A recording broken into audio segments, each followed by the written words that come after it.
Garden of England, spangle of the wave, loveliest spot that Albion's waters lave.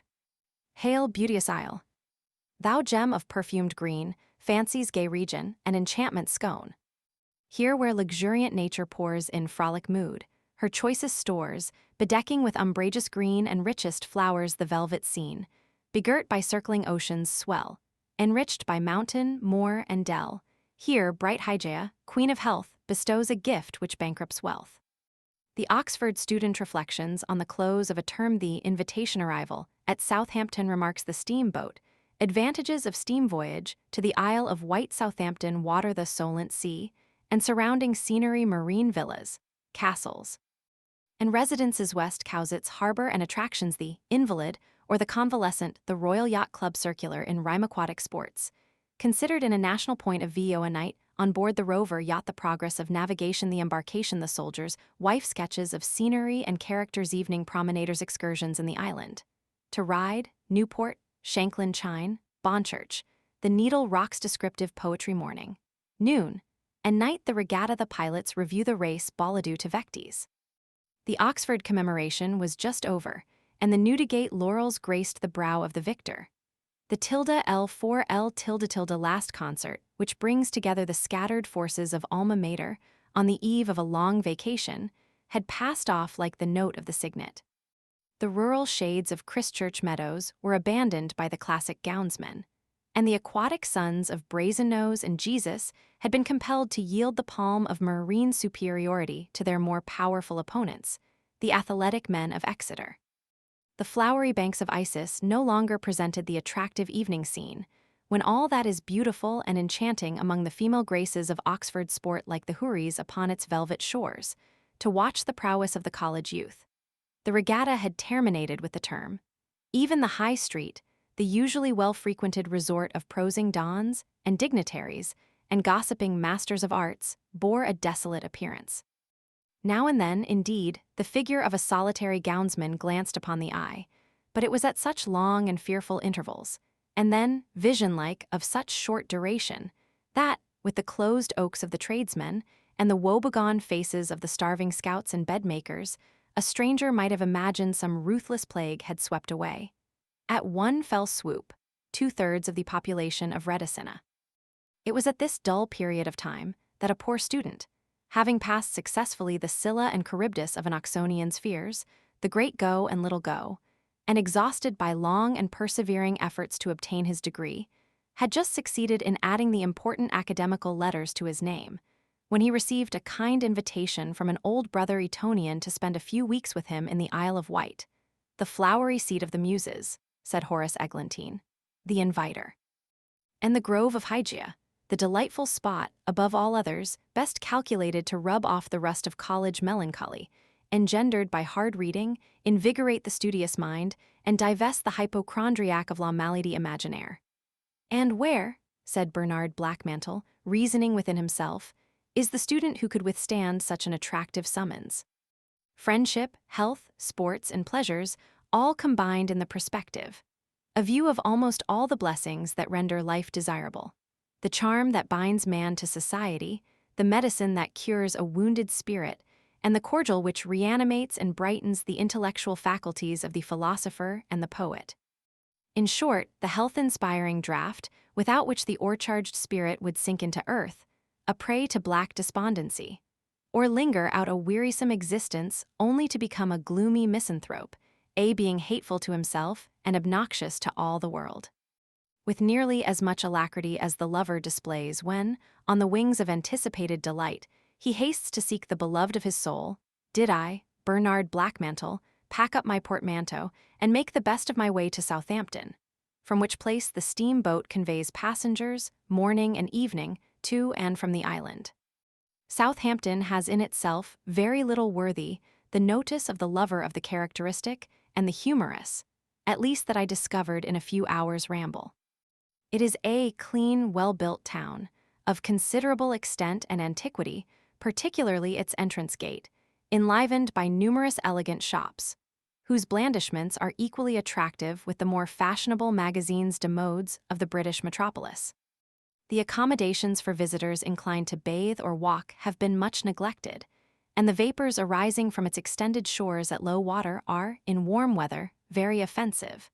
But the influx of strangers is, nevertheless, very great, from its being the port most eligible to embark from for either Havre de Grace, Guernsey, Jersey, or the Isle of Wight. The market here is accounted excellent, and from this source the visitors of Cowes are principally 143 supplied with fruit, fish, fowl, and delicacies. The steamboat is a new scene for the painter of real life, and the inquisitive observer of the humorous and eccentric. The facility it affords of a quick and certain conveyance, in defiance of wind and tide, ensures its proprietors, during the summer months, a harvest of success. Its advantages I have here attempted to describe in verse, a whim written during my passage, and this will account for the odd sort of measure adopted, which I attribute to the peculiar motion of the vessel and the clanking of the engine. For, as everybody knows, poets are the most susceptible of human beings in relation to local circumstances. The advantages of steam. If Adam or old Archimedes could wake as from a dream, how the ancients would be puzzled to behold arts, manufactures, coaches, ships, alike impelled by steam, fire and water changing bubbles into gold. Steam's universal properties are every day improving.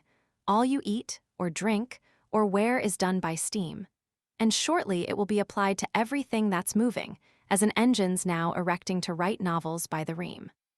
Fine speeches in the Parliament and sermons 'twill deliver, to newspapers it long has been applied. In King's Bench Court or Chancery a doubtful question shiver with an argument already cut and dried. Its benefits so general, and uses so extensive, that steam ensures the happiness of all mankind, we grow rich by its economy, and travel less expensive to the Indies or America without the aid of wind. Here we are, then, on board the steamboat, huge clouds of smoke rolling over our heads, and the reverberatory paddles of the engine just beginning to cut the bosom of Southampton water. Everywhere the eye of the traveler feasts with delight upon the surrounding scenery and objects, while his cranium is protected from the too powerful heat of a summer's sun by an elegant awning spread from side to side of the forecastle, and under which he inhales the salubrious and saline breezes, enjoying an uninterrupted prospect of the surrounding country. On the right, the marine villas of Sir Arthur Paget and Sir Joseph Yorke, embowered beneath the most luxuriant foliage, claim the notice of the traveler. And next the antique ruins of Netley Abbey peep out between the portals of a line of rich majestic trees, bringing to the reflective mind reminiscences of the past, of the days of superstition and of terror, when the note of the gloomy bell reverberated through the arched roofs the funeral rite of some departed brother, and, lingering, died in gentle echoings beneath the vaulted cloisters, making the monkish solitude more horrible. But now, as Keats has sung, mute is the matin bell, whose early call warned the grey fathers from their humble beds. No midnight taper gleams along the wall, or round the sculptured saint its radiance sheds. At the extremity of the New Forest, and commanding the entrance to the river, the picturesque fort called Calshot Castle stretches forth, like the Martello Towers in the Bay of Naples, an object of the most romantic appearance. And at a little distance from it rises the stately tower of Eaglehurst, with its surrounding pavilions and plantations. To the westward is the Castle of Hurst, and now opens to the astonished traveler's view the Wight, extending eastward and westward far as the eye can compass, but yet within its measurement from point to point. Here in this delicious garden is variety without end. Sweet interchange of hills and valleys, rivers, woods, and plains, now land, now sea, and shores with forests crowned, rocks, dens, and caves. The coast presents a combination of romantic, pastoral, and marine beauties that are deservedly the 145 theme of admiration, and certainly no spot of the same extent, in the three kingdoms, perhaps in the world, can boast of such a diversity of picturesque qualities, of natural charms, and local advantages attractions which have justly acquired for it the emphatic distinction of the Garden of England. Everywhere the coast is adorned with cottages or villas, hill or vale, enriched by the most luxuriant foliage, and crowned in the distance by a chain of lofty downs.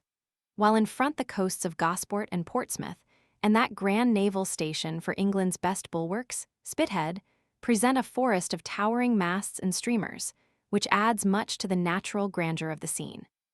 As we near Cowes, we are delighted with a variety of striking objects. The chaste and characteristic seat of Norris, the residence of Lord Henry Seymour, massive in its construction, and remarkable for the simplicity of its style and close approximation to the ancient castle.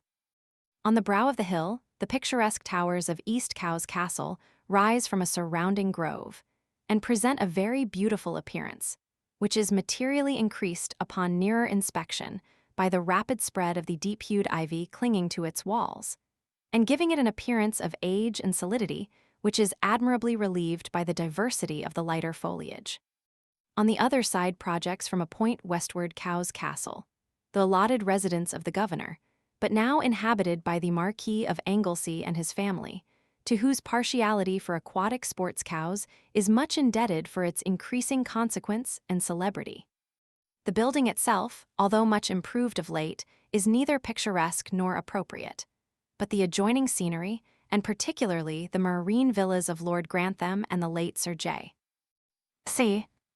Hippesley, have greatly increased the beauty of the spot, which first strikes the eye of a stranger in his progress to West Cowes from tilde 146 tilde Southampton Water. The town itself rises like an amphitheater from the banks of a noble harbor, affording security and convenience for large fleets of ships to ride at anchor safely, or to winter in from stress of weather or the repair of damages. But here ends my topographical sketches for the present. The inspiring air of Home, Sweet Home, played by the steward upon the key bugle, proclaims our arrival. The boat is now fast drawing to her moorings at the Fountain Quay. The boatmen who flock alongside have already solicited the care of my luggage, and the hand of my friend, Horace Eglantine, is stretched forth to welcome my arrival at West Cowes. The first salutations over with my friend Eglantine, I could not help expressing my surprise at the sailor-like appearance of his costume. "All the go here, old fellow," said Horace. "We must start that long-tailed jib of yours for a nice little square mizzen, just enough to cover your beam and keep your bows cool. So bear a hand, my boy, and let us drop down easy to our berths. And when properly rigged, you shall go on board my yacht, the Rover, and we will bear away for the westward. Only cast off that skyscraper of yours before the boom sweeps it overboard, and cover your main top with a Waterloo cap. There, now, you are cutter rigged, in good sailing trim, nothing queer and yawl-like about you." In this way I soon found myself metamorphosed into a complete sailor, in appearance, and as every other person of any condition, from the Marquis downwards, adopted the same dress, the alteration was indispensably necessary to escape the imputation of being considered a Goth. Among the varied sports in which the nobility and gentry of England have at any time indulged, or that have, from the mere impulse of the moment and the desire of novelty, become popular, none have been more truly national and praiseworthy than the establishment of the Royal Yacht Club. The promotion of aquatic amusement combines the soundest policy in the pursuit of pleasure, 2 points but rarely united, in addition to which it benefits that class of our artisans, the shipwrights, who, during a time of profound peace, require some such auxiliary aid. Nor is it less patriotic in affording employment to seafaring men, encouraging the natural characteristic of Britons, and feeding and fostering a branch of service upon which the country must ever rely for its support and defense in time of peril. To the owners, it offers advantages and attractions which are not, in other pursuits, generally attainable. Health here waits on pleasure science benefits by its promotion friends may partake without inconvenience or much additional expense travel, is effected with economy and change of scene, and a knowledge of foreign coasts obtained without the usual privations and encumbrances attendant upon the public mode of conveyance.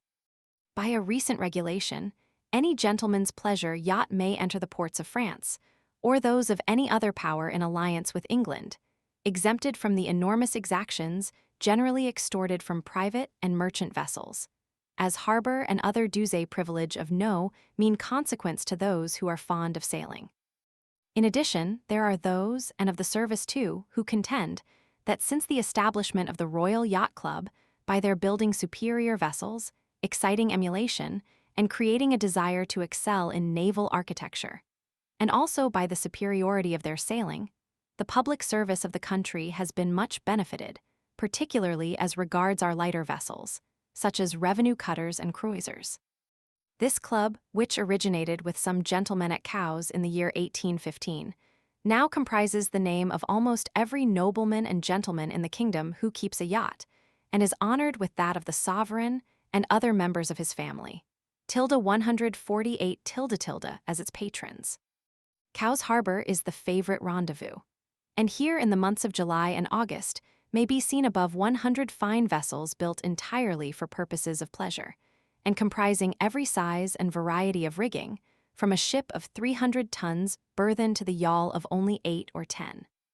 It was just previous to that delightful spectacle, the regatta, taking place, when the roads and town presented an unusually brilliant appearance, that I found myself agreeably seated on board the Rover, a cutter yacht of about 30 tons, who, if she was not fitted up with all the superiority of many of those which surrounded me, had at least every comfortable and necessary accommodation for half a dozen visitors, without incommoding my friend Horace or his jovial crew. I had arrived at Cowes a low-spirited weakly invalid, more oppressed in mind than body. But a few trips with my friend Eglantine to sea, on board the Rover, and some equally pleasant rambles among the delightful scenery which surrounds the Bay of Cowes, had in 1 week's residence banished all symptoms of dyspepsia and nervous debility, and set the Master of Arts once more upon his legs again. Some idea of my condition, on leaving Alma Mater, may be obtained by the following effusion of my muse, who, to do her justice, is not often sentimental, unless when sickness presses her too close. The invalid. Light-hearted mirth and health farewell, twin sisters of my youthful days, who through life's early spangled dell would oft inspire my humble lays. Fancy, chameleon of the mind, the poet's treasure, life and fame, thou too art fled, with wreath to bind the budding of some happier name. 149 . Oppression's sway or fortune's frown my buoyant spirits once could bear, but now chimeras press me down, and all around seems fell despair. With feverish dreams and frenzied brain, when Hecate spreads her veil, I'm crossed, my body sinks a prey to pain, and all but lingering hope is lost. With the return of health and spirits, Horace insisted I should write the El Allegro to this Il Penseroso effusion. So, finding the jade had recovered her wonted buoyancy, I prayed her mount on gayest wing, and having spread her pinions to the sun, produced the following impromptu. The Convalescent. Welcome, thou first great gift below, Hygiene maid, with rosy glow, thrice welcome to my call. Let misers hug their golden store, I envy none the servile or to me thou art all in all. Thou spring of life and herald fair, whose charm dispels disease and care, and yields a summer joy, all hail. Celestial seraph, hail. Thou art the poet's coat of mail, his mirth without alloy. There is a prepossessing something in the life of a sailor, which improves the natural attachment of Englishmen to everything nautical. So much so, that I never heard of one in my life who was not, after a single trip, always fond of relating his hairbreadth perils and escapes, and of seizing every opportunity to display his marine knowledge by framing his conversation ship-shape, and decorating his oratory with a few of those lingual localisms, which to a landsman must be almost unintelligible without the aid of a naval glossary. A fortnight's tuition under the able auspices of my friend Horace had brought me into tolerable good trim in this particular. I already knew the difference between fore and aft, a jib, a mainsail, and a mizzen, could hand a rope, or let go the foresail upon attack. And having gained the good opinion of the sailing captain, I was fast acquiring a knowledge how to box the binnacle and steer through the needle's eye. But my conscience, as the Dominie says, I could never learn how to distinguish the different vessels by name, particularly when at a little distance, their build and rigging being to my eye so perfectly similar.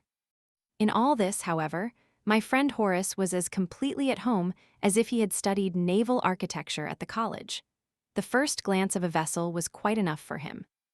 Like an old sportsman with the pedigree of a horse or a dog, only let him see her, through his glass head or stern or upon a lee lurch, and he would hail her directly, specify her qualities and speed, tell you where she was built, and who by give you the date of her register, owner's name, tonnage, length, and breadth of her decks. although to the eye of the uninitiated there was no distinguishing mark about her, the hull being completely black and the rigging to a rope, like every other vessel of the same class. For instance, said Horace, who could possibly mistake that beautiful cutter the Pearl? See how she skims along like a swan with her head up, and stern well under the wind. Then look at her length, there's a bowsprit, my boy. Full half the measurement of her hull, and her new mainsail looks large enough to sweep up every breath of wind between the sea and the horizon. Then only direct your 4 lights to her trim, every rope just where it should be, and not a line too much. And when she fills well with a stiff breeze, not a wrinkle in all her canvas from the jib to the gaff topsail. Then observe how she dips in the bows, and what a breadth she tilde 151 tilde has. Why, she's fit for any seas, and if the arrow ever shoots past her, I'll forfeit every shot in my lockers. Avast there. Master Horace, said our master at the helm, who was an old cow's pilot and as bluff as a Deal sea-boat. The Pearl is a noble sailor, but a bird can't fly without wings, nor a ship run 13 knots an hour without a good stiff breeze. If the light winds prevail, the Arrow will have the advantage, particularly now she's cutter-rigged and has got the Marquis's old mainsail up to take the wind out of his eye. Aye, said Horace, you must tell that story to the Marines, old boy, it will never do for the sailors. Mayhap your honor's running right ahead with the Pearl and betting your blunt all one way. But take an old seaman's advice. May I get no more rest than a dog vane, or want a good grego one in a winter's watch, if I don't think you had better keep a good lookout for the winds changing aft, and be ready to haul in your weather braces, and bear the backstays abreast the top BR rim, ere the boatswain's mate pipes the starboard watch ahoy. Tush, old fellow, said Horace, with whom I found Lord Anglesea's cutter stood a one at Lloyd's. May my mother sell vinegar, and I stay at home to bottle it off, if I would give a farthing per cent, to be insured for my whole risk upon the grand match. Mind your weather roll, master belay every inch of that. There now, look out ahead. There's the Liberty giving chase to the Julia, and the jack-o'-lantern weathering the Swallow upon every tack. His Grace of Norfolk won't like that, but a pleasure hack must not be expected to run against a thoroughbred racer. There is but one yawl in the club, and that is the little Eliza, that can sail alongside a cutter. But then Sir George Thomas is a tar for all weathers, a true blue jacket, everything so snug coss-end, rig no topmasts all so square and trim, that nothing of his bulk can. One a watchcoat. Tilde 152 tilde beat him. In this way, my friend Eglantine very soon perfected me in nautical affairs, or, to use his expression, succeeded in putting a timber head in the ship. And the first use I made of my newly acquired information was to pen a Judesprit, in the way of a circular in rhyme, inviting the members of the Royal Yacht Club to assemble in Cowes Roads. The whim was handed about in MS, and pleased more from its novelty than merit. But as it contains a correct list of the club at this period, and as the object of the English spy is to perpetuate the recollections of his own time, I shall here introduce it to the notice of my readers. A circular, addressed to the members op the Royal Yacht Club. Come lads, bend your sails, o'er the blue waters thronging, in barks like the seamew that skims o'er the lave. All you to the Royal Yacht Squadron belonging, come, muster at Cowes for true sport on the wave. 1. First our King, 2. Heaven bless him, who's Lord of the sea, and delights in the sport of the circling wave, commands you attend him wherever ye be. Sons of ocean, ye loyal, ye witty, and brave. Here Anglesea 3, Waterloo's hero, shall greet ye. 1. The club generally assemble in Cowes Roads about the middle of July to commence their aquatic excursions, which are continued until after the regatta in August. 2. His Majesty is graciously pleased to honor the club by becoming its patron. 3. The Marquis of Anglesea is a principal promoter of this truly British sport, and resides with his family at Cowes Castle during the season. The Pearl cutter, 113 tons, and the Liberty cutter, 42 tons, are both his property. Tilde 153 tilde. The Pearl and the Liberty, cutters in trim, the Welds 4 in the Arrow and Julia 2 meet ye, the match for 800 affording you whim. Here Grantham 5, his Nautilus, steered by old Hollies, shall cut through the wave like a beautiful shell, and Simmons 6, Give chase in the yawl the Cornwallis and Webster. The Scorpion manage right well, and Williams 8 the younger and Owen 9 his dad, from the shores of Beaumaris have run the Gazelle, and Craven 10 his mayfly wings o'er like a lad that is used to the ocean and fond of its swell. Come lads, bear a hand here Sir George hove in sight, with his little Eliza 11, so snug and so trim, tan sails, coss-end rigged for all weather she's tight. You must sail more than well if you mean to beat him. Then steady, boys, steady here's Yarborough's 12 Falcon, a very fine ship, but a little too large. And here is a true son of Neptune to talk on, Vice Admiral Hope 13 KCB. In his barge, 4 Joseph and James Welds Eskers, of Southampton, the wealthy and spirited owners of the Arrow Yawl, 85 tons, and the Julia, 43 tons. These gentlemen evince the greatest spirit in challenging and sailing any of the club. 5 Lord Grantham, Nautilus cutter, 103 tons, a new and very fast sailor. Owner vessel class tons. 6 Capt. J. C. Simmons RN. Adam. Cornwallis Yawl 22. 7 Sir Godfrey Webster Scorpion, cutter 110. 8 T. P. Williams, Esquire Hussar, schooner 120 and the Blue-Eyed Maid, cutter 39. 9 Owen Williams Esk. Gazelle cutter 87. 10 Earl Craven Mayfly, yawl 39. 11 Sir George Thomas, Bart. Eliza yawl 34. 12 Lord Yarborough Commodore Falcon ship, 335. 13 Vice Admiral Sir W. Johnston Hope, KCB, who is here in one of the Admiralty yachts. Tilda 154 tilde. Come, lads, spread your canvas for health and for pleasure, for both are combined in this true British sport. Come, muster in Cowes Roads without further leisure, blue jackets and trousers for dresses at court. See Deerhurst 14 his merry sticks to like a lover, and Lindegren's 15 Dove wings it over the main. Powell's 16 Britain, T's very well known is a rover. In union the Paget 17 must ever remain. Here's Smith's 18 Jack O'Lantern and Chamberlain's Ferry, 19 Earl Harborough's 20, Anne and F. Pake's Rosse Bell 21, Lord Willoughby's, 22 Antelope, Penley's, 23 Mary, and Gauntlet's 20 Forewater Sprite sails very well. Come, jolly old Curtis, 25, bear up in your Emma, 8 cheerily laden with turtle and port, and Melville 26. Set sail, if you'd scape the dilemma of being too late for our aquatic sport. See Norfolk, 27 already is here in the Swallow, and the Don Giovanni a challenge has sent, which Leon, 28, accepts and intends to beat hollow, that is if the Londoner should not repent. Owner vessel, 14 Viscount Deerhurst Mary. 15 J. Lindegren Esk. Dove, 16 J. B. Powell Esk. Britain, 17 Wright Hun. Sir A. Paget Union, 18 T. A. Smith John. Esk. Jack O'Lantern, 19 W. Chamberlain Esk. Ferry, 20 Earl of Harborough Anne. 21 F. Pear Esk. Rossibel, 22 Lord Willoughby Dubroke Antelope. 23 J. S. Penley's Esk. Mary, 24 Captain J. Gauntlet Water Sprite, 25 Sir William Curtis, Bart. Rebecca Maria, yawl 76 tons. And Emma, schooner, 132 tons. 26 Lord Melville Admiralty, yacht 100.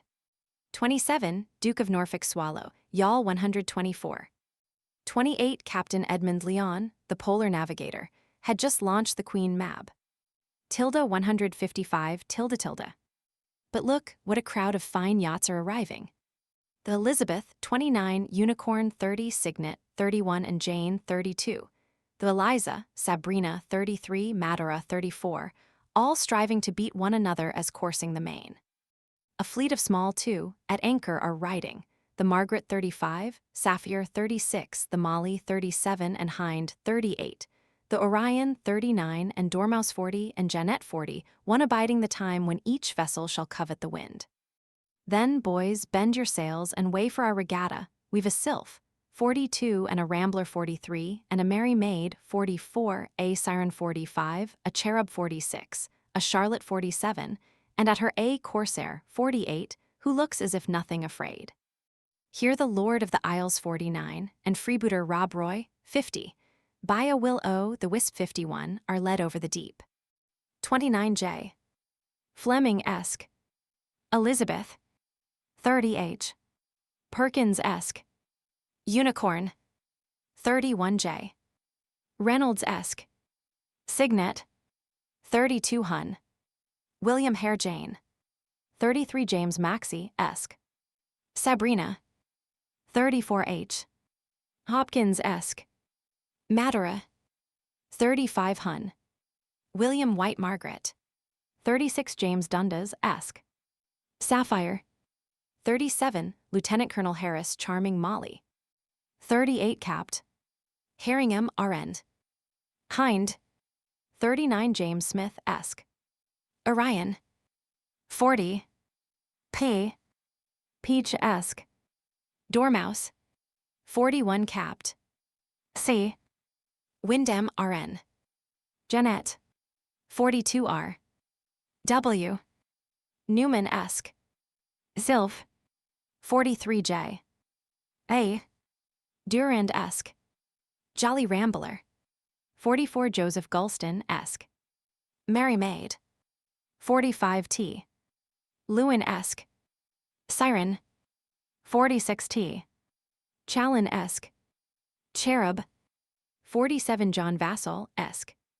Charlotte. 48 Corbett-esque. Corsair. 49 Colonel Seal Lord of the Isles. 50 W. Gavin-esque. Rob Roy. 51 E. A. Dolotield-esque. Will O the Wisp. And the Highland Lass 52 blushes a welcome of joy, as alongside the Wombwell 53, she anchors to sleep. Here the Donna del Lago 54, consorts with Rostellan 55, to the New Grove 56, Lord Nelson 57, Louisa 58, attends Galatea 59, runs a Harry 60 in chase of the Erin 61, and here with the club list my circular ends. Owner vessel class tons. 52 Lute Gen. Mackenzie Highland, Lass Yawl 25. 53 T. Harmon-esque. Wambavel Cutter 33. 54 S. Halliday-esque. Lady of Dye Lake Yawl 42. 55 Marquis of Thoruand Rostellan Schooner 60. 56 John Roch-esque. New Grove Cutter 24. 57 Reverend C. A. North Lord Nelson Cutter 75. 58 Arch. Swinton-esque. Louisa Yawl 24. 59 C. R. M. Talbot-esque. Galatea Schooner 179. 60 Sir R. J. A. Chemmies Harrier Schooner 36. 61 T. Allen-esque. Aaron Schooner 94. Tilda 156 tilde. A right merry conceit, said Horace, and a good-humored jingle that must be gratifying to all mentioned, and will serve as a record of the present list of the Yacht Club to future times. We must petition the Commodore to enter you upon the ship's books as Poet Laureate to the squadron. You shall pen lyrics for our annual club dinner at East Cowes, compose sea chants for our cabin jollifications, sing the praises of our wives and sweethearts, and write a congratulatory ode descriptive of our vessels, crews, and commanders at the end of every season. And your reward shall be a berth on board any of the fleet when you choose a sail, and a skinful of grog whenever you like to command it. So come, old fellow, give us a spice of your qualifications for your new office, something descriptive of the science of navigation, from its earliest date to the perfection of a first-rate man of war. Tilda 157, tilde. The Progress of Navigation. An original song. Dedicated to the members of the Royal Yacht Club. In the first dawn of science, ere man could unfold the workings of nature, or value dull gold, ere yet he had ventured to dare ocean's swell, or could say by the moon how the tides rose and fell, a philosopher seated one day on the brink of the silvery margin thus took him to think. If on this side the waters are girded by land, what controls the wide expanse, I'd fain understand. Thus buried in thought had he pondered till now, but a beautiful nautilus sailed to and fro. Just then a sly breeze raised the curls from his eyes, and he woke from a dream to ecstatic surprise. O'er his head a huge oak spread a canopy round, whose trunk being hollow he levelled to ground, with a branch formed a mast, and some matting a sail, and thus rudely equipped dared the perilous gale of the winds and the waves both the mercy and sport. His bark was long tossed without guidance to port, and the storms of the ocean went nigh to o'erwhelm when the tail of the dolphin suggested a helm. By degrees the canoe to a cutter became, and order and form newly molded the same ropes, rigging and canvas and good cabin room, a bowsprit, a mizzen, a jib, and a boom. From the cutter the schooner, brig, frigate arose, till Britons, determined to conquer their foes, built ships like to castles they called men of war, the fame of whose broadsides struck terror afar. Now boldly, philosophy aided by skill, bent his course o'er the blue waters sailing at will, but dubious the track, for as yet 'twas unknown how to steer, twixt the poles for a north or south zone. 158 Till the magnet's attraction, by accident found, taught man how the globe he could traverse around, new worlds brought to light, and new people to view, and by commerce connected Turk, Christian, and Jew. All this while, Father Neptune lay snug in his bed, till he heard a sad riot commence o'er his head, folks firing and fighting and sailing about, when his godship popped up just to witness the rout. It happened in one of those actions to be when Europe combined fought the Isle of the Sea, and, as usual, were conquered, sunk, fired, or run, that old Neptune acknowledged each Briton his son. From this time, said his godship, henceforth, be it known Little England's the spot for the Ocean King's throne, and this charter I grant and enroll my decree, that my brave sons, the Britons, are lords of the sea. There's nothing like a good song, said Horace, for conveying information on nautical subjects, or promoting that national spirit which is the pride and glory of our isle. I question if the country are not more indebted to old Charles Dibdin for his patriotic effusions during the late war, than to all the psalm-singing admirals and chaplains of the fleet put together. I know that Crab Gambier, and the Methodist privateers who press all sail to pick up a deserter from the Orthodox squadron, do a great deal of mischief among our seamen. For as Corporal Trim says, what time has a sailor to palaver about creeds when it blows great guns, or the enemies of his country heave in sight? A sailor's religion is to perform his duty aloft and do good below, honor his king, love his girl, obey his commander, and burn, sink, and destroy the foes of his country. Here we have an occasional exhibition of this sort on board the depot vessel in the harbor, when the Bethel flag is hoisted, and the voice of the Puritan is heard from East Cowes to Eaglehurst, as if there were not already conventicles enough on shore for those who are disposed to separate themselves from the established church, without the aid of a floating chapel, furnished by the government agent to subvert the present order of things. On this point, I was always a liberal thinker, but a firm friend to the church, as being essential to the best interests of the state.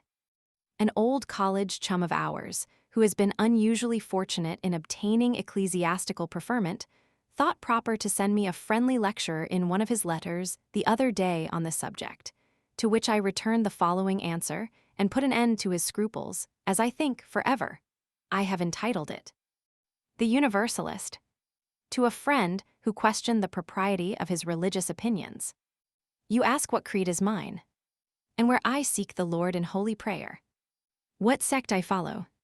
By what rule, perhaps you mean I play the fool. I answer none, yet gladly own I worship God, but God alone. No pious fraud or monkish lies shall teach me others to despise. Whate'er their creed, I love them all, so they before their Maker fall. The sage, the savage, and refined, on this one point are equal blind. Shall man, the creature of an hour, arraign the all-creative power? Or, by smooth chin or beard unshaved, decree who shall or not be saved? Presumptuous priests, in silk and lawn, may liberal minds denounce with scorn. The reasons clear remove the veil, their trade and interest both must fail. 160.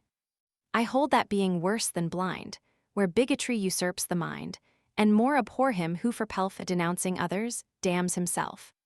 Look round, observe creation's work, from Afric's savage to the Turk, through polished Europe turn your eye, to where the sun of liberty on western shores illumes the wave, that flows o'er many a patriot's grave, as varied as their skins the creed, by which they hope they shall succeed in presence of their God, to prove their claim to his eternal love, a claim that must and will have weight, no matter what their creed or state. By modes of faith, let none presume to fix his fellow creature's doom. A truce with religion, Horace, said I. It is a controversy that generally ends in making friends foes, and foes the most implacable of persecutors. With the one it shuts out all hope of reconciliation, with the other breeds a war of extermination. So come, lad, leave theology to the fathers we that have liberal souls tolerate all creeds. More Hollands, steward. Here's a glass to all our college acquaintance, not forgetting grandmamma and the pretty nuns of St. Clement's. Where the deuce is all that singing we hear above, steward? On board the transport, your honor. I remember, I saw the poor devils embark this morning, and a doleful sight it was 100 of my fellow creatures, in the prime of life, consigned to an early grave, transported to the pestilential climate of Sierra Leone. Inquire for them 3 months hence, and you shall find them not where they will find you but where whole regiments of their predecessors have been sacrificed, on the unhealthy shore's victims, to the false policy of holding what is worse than useless, and of enslaving the original owners of the soil. Tilde 161 tilde liquor, and the reflection of their desperate fortunes, have driven them mad, and now they give vent to their feelings in a forced torrent of wild mirth, in which they would bury the recollections of those they are parted from forever. On the beach this morning, witnessed a most distressing scene. Wives separated by force from their husbands, and children torn from the fond embraces of parents whose parting sighs were all they could yield them on this side the grave. Push off the boat, and, officer, see that no women are permitted on board, said the superintending lieutenant of the depot, with a voice and manner hard and unfeeling as the iron oracle of authority. My heart sickened at the sight, and the thrilling scream of a widowed wife, as she fell senseless on the causeway, created an impression that my pitying muse could not resist recording. The soldier's wipe. There's a pang which no pencil nor pen can express, a heartbroken sigh which despondency breathes, when the soul, overcharged with oppressive distress, of the tear of relief the sad bosom bereaves. 'Twas thus on the shore, like a statue of grief, the wife of the soldier her babe fondly pressed, not a word could she utter, no tear gave relief, but sorrow convulsively heaved her soft breast. Now nearer she presses, now severed for life, the waves bear the lord of her bosom from view. Distraction suspends the red current of life, and she sinks on the beach as he sighs out adieu. Zounds, old fellow, how sentimental you are growing, said Horace. You must read these pathetic pieces to the marines, they will never do for the sailors. Here, steward, bear a hand, muster the crew aft, and let us have a tune, Jack's Alive, Malbrook, or the college hornpipe. An order that was quickly carried into execution, as most of the men on board I found played some wind instrument, the effect of which upon the stillness of the water was enchantingly sweet. During the occasional rests of the band, Horace sung one of those delightful melodies, written in imitation of Moore, for which he was celebrated when a boy at Eton. The evening tide. Tune the young May moon, whither so fast away, my dear? The star of eve is bright and clear, and the parting day as it fades away to lovers brings delight, my dear. Then, 'neath night's spangled veil, my dear, come list tea, the young heart's tale sincere, yon orb of light, so chaste and bright, love's magic yields within her sphere. Then through the shady grove, my love, let's wander with the cooing dove, till the starry night to morning's light shall break upon our wooing, love. As life's young dream shall pass, my love, together let us gaily row, and day by day, in sportive play, enjoy life's meeting gloss, my love. It was on one of those warm evenings in the month of July, when scarcely a zephyr played upon the wanton wave, and the red sun had sunk to rest behind the castle turrets, giving full promise of another sultry day, that our little band had attracted a more than usual display of promenaders on the walk extending from the Fort Point to the Marine Hotel. With the report of the evening gun, or, as Horace termed it, the Admiral's grog bell, we had quitted the cabin, and mustering our little party upon deck, suffered the rover to drift nearer inshore with the tide, that we might enjoy the gratifying spectacle of more closely observing the young, the beautiful, and the tilde 163 tilde tilde accomplished elegantes, who traversed to and fro upon the beach to catch the soft whispers of the saline air. At the castle causeway, a boat had just landed a group of beautiful children, who appeared clinging round a tall, well-formed man, in a blue jacket and white trousers, resting a hand upon each of two fine boys dressed in a similar style. He walked on, with a slight affection of lameness, towards the castle entrance, preceded by three lovely little female fairies who gamboled in his path like sportive zephyrs. "There moves one of the bravest men, and best of fathers in his Majesty's dominions," said Horace, the commander of the Pearl. "What?" said I, "the Marquis of Anglesey."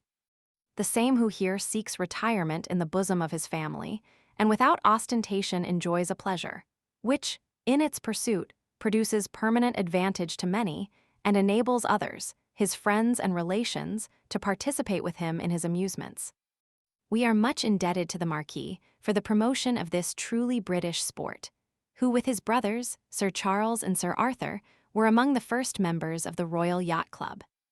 The group of blue jackets to the left, whom the Marquis recognized as he passed, consist of that merry fellow, Sir Godfrey Webster, who lies a noble yacht here, the Scorpion, the commander of the Sabrina, James Mance, Esq.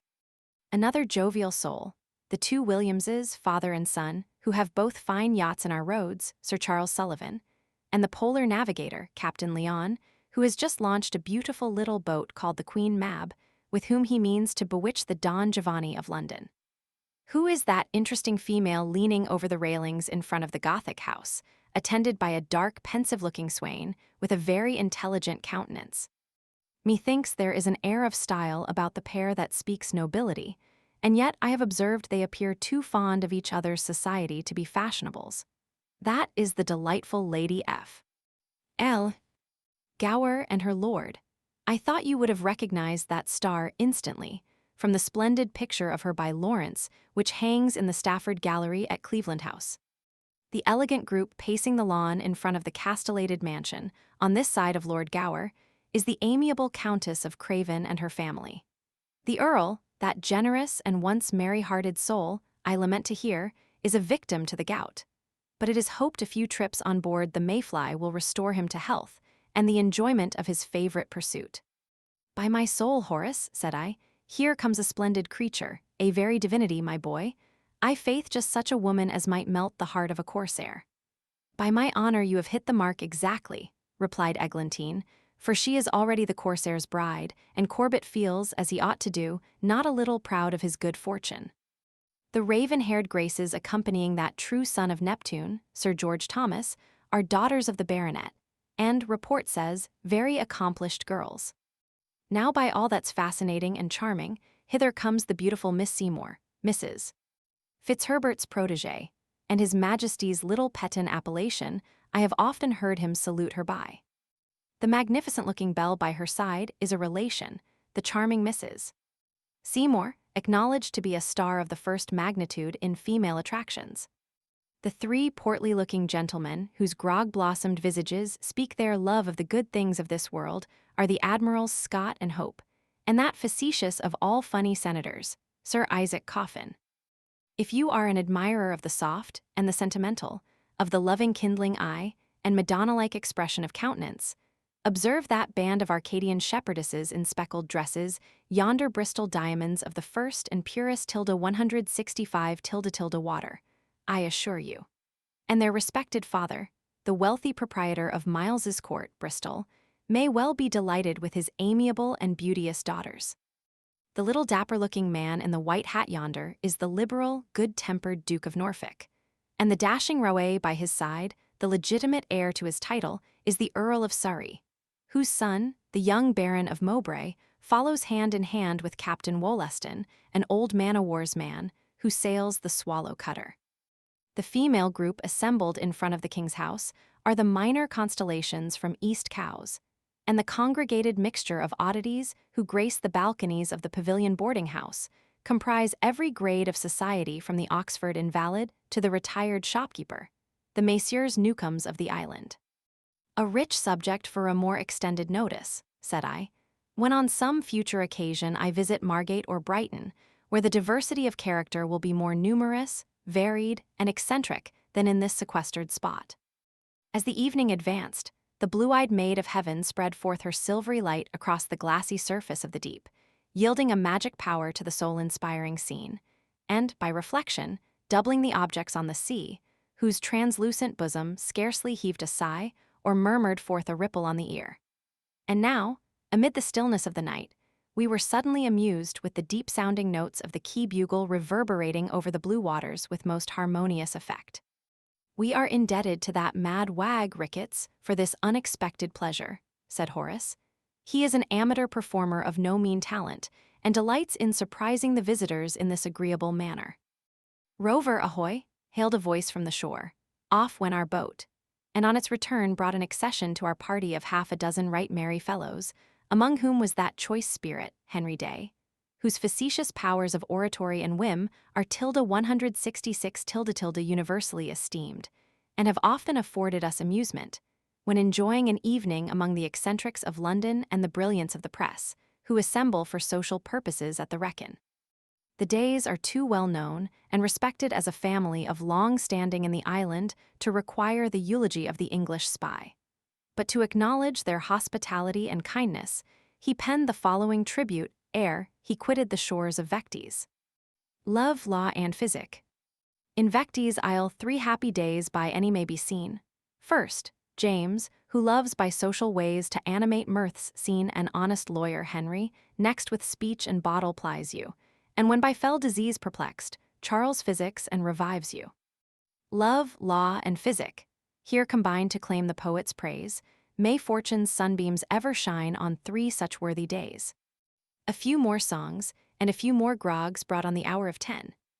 And now our friends having departed to their homes, Horace and myself took a turn or two upon deck, smoked out our cigars, conjured up the reminiscences of our schoolboy days, and having spent a few moments in admiration of the starry canopy which spread its spangled brightness over our heads, we sought again the cabin, drank a parting glass to old friends, turned into our berths, and soon were cradled by the motion of the vessel into sweet repose.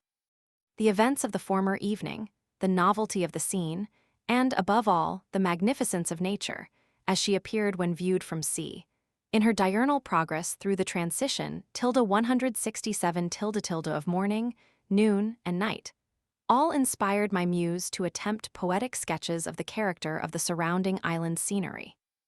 A delightful pleasure I have endeavored to convey to my readers in the following rhymes. Morning in the Isle of Wight. When o'er the foreland glimmering day just breaks above the eastern lulls, and streaks of gold through misty gray dispels night's dark and vaporous chills.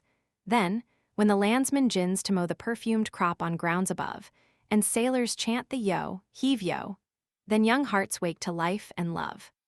When still and slow the murmuring swell of ocean, rising from his throne, o'erleaps the beach, and matin's bell to prayer invites the college drone. Then, when the pennant floats on high, and anchors wade again to rove, and tuneful larks ascend the sky, then young hearts wake to life and love. When, by unerring nature's power, creation breaks the spell of night, and plants their leaves expand and flower, and all around breathes gay delight. Then when the herdsman opes his fold to let the merry lambkin rove, and distant hills are tipped with gold, then young hearts wake to life and love. 168 . Noon in the Isle of Wight. When toiling 'neath meridian sun the boatman plies the labouring oar, and sportive nymphs the margin shun of ocean's pebble-parched shore. Then, when beneath some shadowy cliff, o'erhanging wood or leafy vale, the traveller rests, hauled up the skiff, then lovers breathe their amorous tale. When nature languid seems to rest, nor moves a leaf or heaves a wave, and zephyrs sleep by Sol caressed, and sportive swallows skim the lave, then, when by early toil oppressed, the peasant seeks the glen or dale, enjoys his frugal meal and rest, then lovers breathe their amorous tale. When close beneath the forest's pride the upland's group of cattle throng, and sultry heat dissevers wide the feathered host of tuneful song, then when a still, dead, settled calm o'er earth, and air, and sea prevail, and lulled is every spicy balm, then lovers breathe their amorous tale. Evening in the Isle of Wight. when twilight tints with sober gray the distant hills, and o'er the wave the mellow glow of parting day crimsons the shipwrecked sailor's grave. Then when the sea-bird seeks the mast, and signal lights illume the tower, and sails are furled and anchors cast, then is love's delicious hour. When o'er the beach the rippling wave breaks gently, heaving to and fro like maiden bosoms, ere the knave of hearts has tinged their cheek with woe, then, when the watch their vigils keep, and grog and song and jest have power to laugh to scorn the peril deep, then is love's delicious hour. When Cynthia sheds her mystic light in silvery circles o'er the main, and Hecate spreads her veil of night o'er hearts that ne'er may meet again, then, Anna, blessed with thee, I stray, mid scenes of bliss through nature's bower, while Eve's star guides us on our way, then is love's delicious hour. It has often been observed by inquisitive travelers that in most of our country villages, not only the three best houses are inhabited by the lawyer, the parson, and the doctor, but 3/4 of the whole property of the place is generally monopolized by the same disinterested triumvirate. However true the satire may be in a general sense, it certainly does not apply to cows, where the liberal professions are really practiced by liberal minds, and where the desire to do good outweighs the desire to grow rich.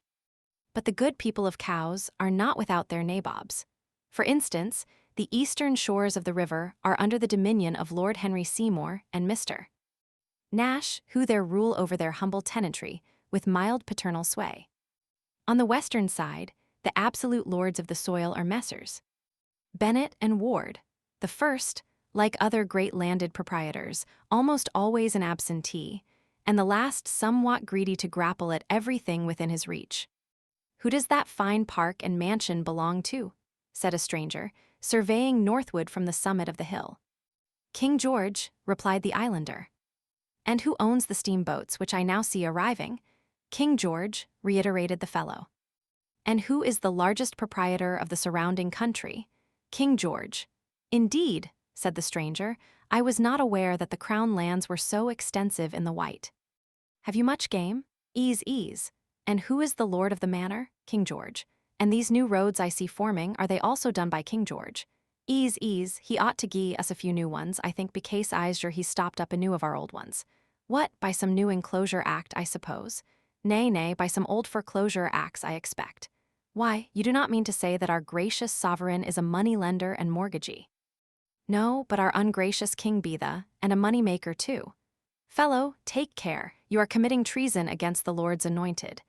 Ease, he be anointed one jour anew," retorted the fellow, laughing outright in the traveler's face. "Sirrah," said the offended stranger, "I shall have you taken before a justice." Ease, I's heard o' them air chaps at East Cows, but I's not much respect for 'em. Not care for the magistrate. Lord love you be one of the mister. Newcomb, I's warrant me. Why, we've got no such animal here, nothing o' sort nearer as Newport, and Lawyer Day can out-talk the best of them there whenever he likes." "There must be some mistake here," said the stranger, cooling a little of his collar. "Did you not tell me, fellow, that the King of England owned all the land here, and the steamboats, and the manor, and the town, and the people, and—" Hold thee there," said the islander. "I said King George, and here he comes in his four-wheeled calabash, and before he undertakes to give us any more new roads, I wish he'd set about mending his own queer ways. However strong the current of prejudice may run against Squire Ward in the island, among a few of the less wealthy residents, it must be admitted that he is hospitable even to a proverb, a sincere and persevering friend, and a liberal master to his tenantry. The Christmas festivities at Northwood, when the poor are plentifully regaled with excellent cheer, smacks of a good old English custom that shall confer upon the donor lasting praise, and hand down his name to posterity with better chance of grateful remembrance than all his mine of wealth can purchase. There are some well-authenticated anecdotes in circulation of George Ward, which prove that he has, with all his eccentricities, a tear for pity and a hand, open as day, to melting charity.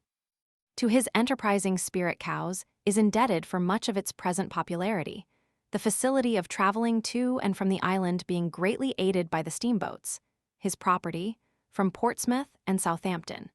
But much yet remains to be done by the inhabitants themselves, if they wish to secure their present high patronage and increase with succeeding seasons the number of their visitors.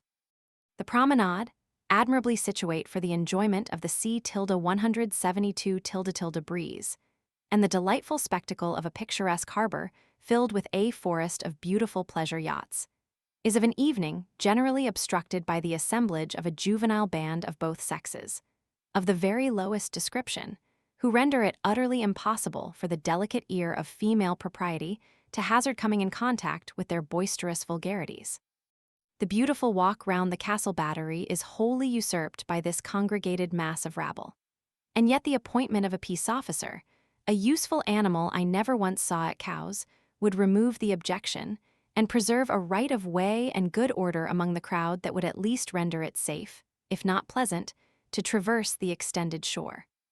The visit of their Royal Highnesses the Duke and Duchess of Cambridge to John Nash, Esq., the eminent architect, at East Cowes Castle, gave a new luster to the enchanting scene, and afforded the English spy a favorable opportunity for completing his sketches of the scenery and character of the island. Among the festivities which the presence of the royal visitors gave birth to, the most attractive and delightful was the grand déjeuner à la fourchette, given at St. Lawrence by the Commodore of the Yacht Club, the Right Honourable Lord Yarborough. The invitations to meet the royal party were very general, including all of note and respectability on the island, and extending to the number of 600 persons, for whom a most liberal and princely banquet was prepared upon the lawn of a delightful cottage, near his seat of Apuldercombe. The spot selected for this entertainment was situated under a bold line of cliffs, extending in a semicircular form for above a mile in length, and enclosing one of the most romantic of nature's variegated scenes, abounding with hill and dale and rich umbrageous foliage, delightfully increased by the inspiring freshness of the sea breeze, and the unbroken view of the channel in front. And 173 rendered still more attractive and picturesque by the numerous tents and temporary pavilions which had been erected for the accommodation of the visitors, spreading over a line of ground like an encampment in the Pyrenees, a similitude of feature that was more powerfully increased when the well-concerted echo of the signal bugles resounded from hill to hill, and the cannon's loud report from the battery beneath, reverberating through the surrounding hill and dale, proclaimed for many a mile the gladsome tidings of the approach of royalty. The scene was, beyond description, magnificent. The assemblage of fashionables included a long list of noble and distinguished persons, who, on the approach of the Duke and Duchess, congregated upon an eminence, immediately opposite the entrance to the lawn, and by their loyal cheers and smiles and birthday suits, gave honest welcome to their monarch's brother, and in the fullness of their hearty zeal, paid a grateful tribute to their absent king. The ungenial state of the morning's weather had prevented many of the yachts from coming round, but a few jolly hearts had weathered the needles, and displayed their loyalty by decorating their vessels with all the colors of all the nations of the world. At an appointed signal the tents were thrown open, and the royal party having retired to the pavilion, the company sat down to an entertainment, where a profusion of choice wines and viands covered the extended line. Then commenced the interchange of bright eyes and soft sayings, and the rosy blush of maiden beauty tinged the cheek of many a sylphic form as the accomplished beau challenged the fair to wine with him. And many a heart from that day's sportive scene shall date the first impression of the Sauvian passion, which blends with life's red current all of happiness or misery here below. The repast over, the company again met the royal party and promenaded on the lawn, and while thus 174 engaged, a new delight was prepared for them, a scene not less congenial than peculiar to the English character, and one which may well uplift that honest pride of country which ever animates a Briton's heart. The tables being again replenished, the peasantry of the surrounding districts were admitted and regaled with unrestricted hospitality. And round the gay board cheerful industry shone, in a pureness and brightness to wealth oft unknown. 'Twas a feast where a monarch might wish to preside, for the cottager's comforts his country's pride. And benevolence smiled on the heart-moving scene, and music and beauty enlivened the green, while the laborer, gratefully raising the glass, gave his king, then his donor, his dame, and his lass. The Commodore's liberality is proverbial.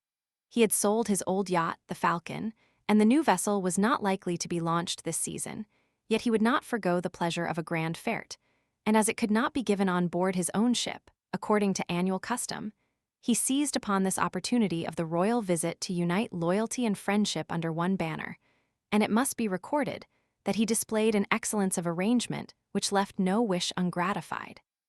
An excursion round the island, sailing in a westerly direction, is one of most delightful amusement to a lover of the picturesque. The circuit is nearly 80 miles, everywhere presenting new features of the most beautiful variety and romantic scenery, a voyage we made in the rover in about 8 hours. Clearing Sconce Point, which is the first object worthy notice from Cowes, you perceive the cottage, battery, and residence of Captain Farrington on the rise of the hill, and beyond are Gurnet and Harness Bays closely succeeding one another, the shores above being well diversified with foliage and richly cultivated grounds. From this station, the coast gradually sinks towards Newtown River, where the luxuriant woods of Swainton are perceived rising in the distance, crowned by 175 Shafleet Church and a rich country as far as Calbourne, the landscape bounded by a range of downs which stretch to the extremity of the island. The coast at Hampstead, the farm estate of John Nash, Esq., presents a very bold outline, and approaching Yarmouth, which has all the appearance of an ancient French fort, the view of the opposite point, called Norton, is very picturesque, presenting a well-wooded promontory, adorned with numerous elegant residences. From this spot, the coast begins to assume a very bold but sterile aspect, composed of steep rugged slopes and dull-colored earthy cliffs, till the attention of the voyager is suddenly arrested by the first view of the Needle Rocks, situate at the termination of a noble promontory called Freshwater Cliffs, which extend along a line of nearly 3 miles, and at a part called Mainbench are 600 feet above the sea level, in some places perpendicular, and in others overhanging the ocean in a most terrific manner. At the extreme point, or Needles, is the lighthouse, where the view of the bays and cliffs beneath is beyond description awfully sublime, and the precipices being covered with myriads of seafowl of all description, who breed in the crannies of the rocks, if called into action by the report of a gun, fill the air with screams and cries of most appalling import. The grandeur of the scene being much increased by the singularly majestic appearance of the Needle Rocks, rearing their craggy heads above the ocean, and giving an awful impression of the storms and convulsions which must have shaken and devoured this once enormous mass. Their present form bears no resemblance to their name, which was derived from a spiral rock, about 120 feet high, that fell in the year 1764, and left the present fragments of its grandeur to moulder away, like the base of some proud column of antiquity. On the opposite coast is Hurst Castle, a circular fort, built by Henry 176 the 8th, and on the north side of the promontory is Alum Bay, the most beautiful and unique feature of the sea cliffs of Albion. For about a quarter of a mile from the Needles, the precipice is one entire glare of white chalk, which curves round to, and is joined by a most extraordinary mixture of vertical strata, composed of colored sands and ochreous earths blending into every variety of tint, and so vivid and beautiful in color that they have been not unfrequently compared to the prismatic hues of the rainbow. It was on this spot the Famone, a frigate of 50 guns, returning home after an absence of 3 years, with some Persian princes on board, in June 1811, struck upon the rocks and went to pieces. The appearance of a wreck in such an extraordinary situation must have formed a combination of grand materials for the painter that would be truly sublime. At St. Catherine's, in the cliffs, is the gloomy ravine called Blackgang Chine, which should be visited by the traveler at sunset, when the depth of shade materially increases the savage grandeur of its stupendous and terrific effect. Tradition reports that the awful chasm beneath was formerly the retreat of a gang of pirates, from which it derived its name. The total absence of vegetation and the dusky hue of the soil, combined with the obvious appearance of constant decay, the dismembered fragments, and the streamlet to which it owes its origin, falling perpendicularly over a ledge of hard rock from above 70 feet high, producing a wild echo in the cavity beneath, all conspire to render it the most striking and astonishing of nature's wildest works. The view off the Sand Rock presents the tasteful marine villas of Sir Willoughby Gordon and Mrs. Arnold, whose well-cultivated grounds and rich plantations reach down to the seashore.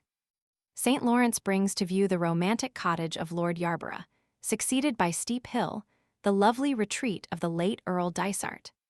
Tilde 177 tilde the romantic flank of St. Boniface Down, and in the distance the fairy land of Bonchurch, whose enchanting prospects and picturesque scenery have so often called forth the varied powers of the painter and the poet, where sportive nature, clothed in her gayest vest, presents a diversified landscape, abounding with all the delightful combinations of rural scenery, of rich groves and dells, and meads of green and rocks and rising grounds. Streams edged with osiers, and the lowing herds spread over the luxuriant land. As you approach East End, you perceive an extensive scene of devastation, caused by the frequent landslips near to Lucum Chine, and the romantic chasm of Shanklin, from which Spot Sandown comes next in view, and sailing under the towering Culver Cliffs we arrive at the eastern extremity of the island. At Byme Bridge, a very dangerous ledge spreads out into the sea, and gaining Brading Haven, the old church tower of St. Helens proclaims, you are fast gaining upon that delightful watering place, the town of Ryde, whose picturesque pier, shooting forth into the ocean, and covered with groups of elegant visitors, forms an object of the most pleasing description. From this point, the whole line of coast to Cowes wears a rich and highly cultivated appearance, being divided into wood, arable, and pasture lands, diversified by the villas of Earl Spencer, Mr. J. Player, and Mr. Fleming. When, having passed Wooton Creek, the next object is Norris Castle. And now, having cleared the point, you are once more landed in safety at the Vine Quay and my old friend Mrs. Harrington, whose pleasant countenance, obliging manners, and good accommodation are the universal theme of every traveler's praise, has already made her best curtsy to welcome you back to Cowes. The regatta was, indeed, a glorious scene, when the harbor was literally filled with a forest of masts and streamers. The vessels of the Royal Yacht Tilde 178 tilde Club spread forth their milk-white canvas to the gale, many of those who were riding at anchor being decorated from head to stem, overmast, with the signal colors of most of the squadron and the ensigns of the different nations. On the shore, and round the castle battery, the congregated groups of lovely females traversed to and fro, and the witchery of blight eyes and beauteous faces upon the manly hearts of the sons of Neptune must have been magically triumphant. The Pearl beat the Arrow, and the Julia the Liberty, thus equalizing the victory between the contending parties. The procession of the pilot boats, about 40 in number, was a very animated scene, and in the sailing match of the succeeding day, our little craft, the Rover, came in second and received the awarded prize. The race ball at East Cowes gave the young and fair another opportunity of riveting their suitors' chains, and the revels of Terpsichore were kept up with spirit until the streaking blush of golden morn shone through the dusky veil, which Hecate spreads around the couch of drowsy night. But the day of parting was at hand. The last amusement of the time was a match made between Captain Lyon and a Mr. Davy of London to sail their respective yachts, the Queen Mab and the Don Giovanni, upon the challenge of the last mentioned, a stipulated distance, for a sum of 200 guineas, an affair which did not, to use a sporting phrase, come off well, for the Don most ungallantly refused to meet his fair opponent. And being woefully depressed in spirits, either from apprehension of defeat, or seasickness, or some such fresh water fears, the little queen was compelled to sail over the course alone to claim the reward of her victory. And now, the sports of the season being brought to a conclusion, and the rough note of old Boreas and the angry groanings of Father Neptune giving token of approaching storms, I bade farewell to Vectes, my friend Horace transporting me in his yacht to Southampton water. Reader, if I should appear somewhat prolix in my descriptions, take a tour yourself to the island, visit the delightful scenery with which it abounds, participate in the aquatic excursions of the place, and meet, as I have done, with social friends and kind hearts and lovely forms, and your own delightful feelings will be my excuse for extending my notice somewhat beyond my usual sketchy style. Farewell to VCTIS. Blessed Isle, fare thee well. Land of pleasure and peace, may the bow and the bells on thy shores still increase. How oft shall my spirit, by absence oppressed, revisit thy scenes, and in fancy be blessed. In the magic of slumber still sport on thy wave, and dream of delights that I waken to crave. Farewell, merry hearts. Fare ye well, social friends. Adieu. See the rover her canvas unbends, land of all that is lovely for painting or verse, farewell. Ere in distance thy beauties disperse, now Calshot is past, now receding from view, once more, happy Vectes, a long last adieu. Portsmouth in time of peace. 180 tilde.